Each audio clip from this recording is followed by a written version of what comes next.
കൊച്ചിയിലെ മേയർ പ്രഖ്യാപനവുമായി ബന്ധപ്പെട്ട് DCC എടുത്തത് ഏകാധിപത്യ തീരുമാനമെന്ന കോൺഗ്രസ് നേതാവ് അജയ് തറയിൽ.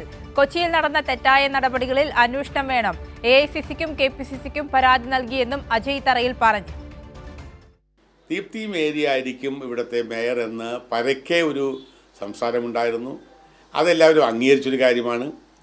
ദീപ്തി 16ാമത്തെ വയസ്സിൽ KSUവിൻ്റെ മഹാരാജ് കോളേജ് യൂണിറ്റ് മുതൽ ഇന്നേ അവർ വളരെ ആക്റ്റീവായി സംസ്ഥാന സെക്രട്ടറി, അഖിലേന്ത്യാ സെക്രട്ടറി, അഖിലേന്ത്യാ മഹിളാ കോൺഗ്രസ് സെക്രട്ടറി, ഇപ്പോൾ KPCL സെക്രട്ടറി, വളരെ ശക്തമായ നിലയിൽ രാഷ്ട്രീയ നടത്തുന്ന ദീപ്തി മേരിയെ ഒഴിവാക്കിക്കൊണ്ട് ഈ നടപടി എടുക്കാൻ വേണ്ടി തന്നെ ആസൂത്രിതമായ ഒരു ശ്രമം ഇവിടെ നടന്നിരിക്കുന്നു.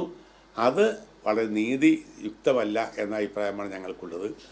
അതുകൊണ്ട് ഞങ്ങൾ ഈ മാനദണ്ഡങ്ങൾ ലംഘിച്ചതിനെതിരെയും ഈ കേരളത്തിൽ ഇല്ലാതിരുന്ന ഗ്രൂപ്പ് എറണാകുളത്ത് ആരംഭിച്ചതിനെതിരെയും ഇത്രയും കാലം കേരളത്തിലെ കോൺഗ്രസ് രംഗത്ത് ഗ്രൂപ്പില്ലാത്ത അവസ്ഥയിൽ നിന്നും ഇവിടെ എത്രയോ പഞ്ചായത്തുകൾ തീരുമാനിച്ചു, എത്രയോ മുനിസിപ്പാലിറ്റികൾ തീരുമാനിച്ചു, എത്രയോ ബ്ലോക്ക് പഞ്ചായത്തുകൾ തീരുമാനിച്ചു. അവിടെ എങ്ങും ഒരു ഗ്രൂപ്പും ഇല്ലായിരുന്നു. പക്ഷേ കൊച്ചിൻ കോർപ്പറേഷൻ മാത്രം ഗ്രൂപ്പിൻ്റെ അതിപ്രസരം വന്നിരിക്കുന്നു. ഈ അതിപ്രസരം ഇനി അങ്ങോട്ട് പോകാനാണ് ഉദ്ദേശമെങ്കിൽ ആ ഗ്രൂപ്പിനെ അടിച്ചൊതുക്കും. ആ ഗ്രൂപ്പുകൾക്കെതിരെ ശക്തമായ നിലപാട് സ്വീകരിക്കും. ഈ കാര്യങ്ങൾക്ക് KPCCക്കും AICCക്കും ഞങ്ങൾ പരാതി കൊടുത്ത് ഇത്തരം കാര്യങ്ങളെക്കുറിച്ച് അന്വേഷിക്കണം എന്നാവശ്യപ്പെടും.